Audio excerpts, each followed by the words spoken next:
Според Светската организација за храна ФАО, Македонија се наоѓа на 4-то место во Европа по недостиг на храна. Од друга страна, податоците на нашата банка за храна велат дека во Македонија, според нивни сознанија, над 70.000 луѓе во земјава, од кои повеќе се деца, имаат само 2 до 3 оброка неделно. Во Македонија, по наши сознанија, бидејќи како банка за храна која што веќе 13 години работиме, исклучиво со помош во храна на крајни корисници, наши сограѓани на кои што им е потребна, велат дека над 70.000 луѓе во Македонија, луѓе, поединци, кои што тврдам дека повеќето се деца, имаат до 2 до 3 оброка неделно. Значи не е дневно, него неделно.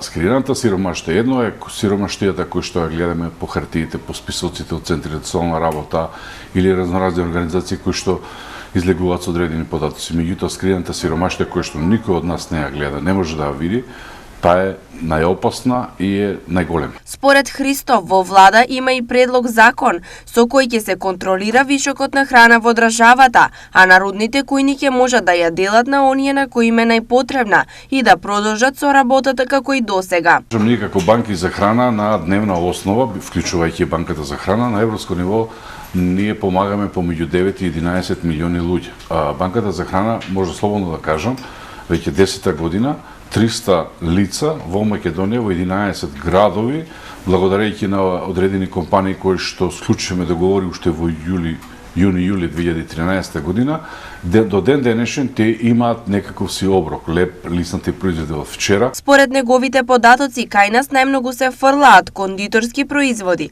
чоколади, колачи, ресани. Според досегашните закони на компаниите им беше поевтино да ги фрлат вишоците, отколку да ги донираат.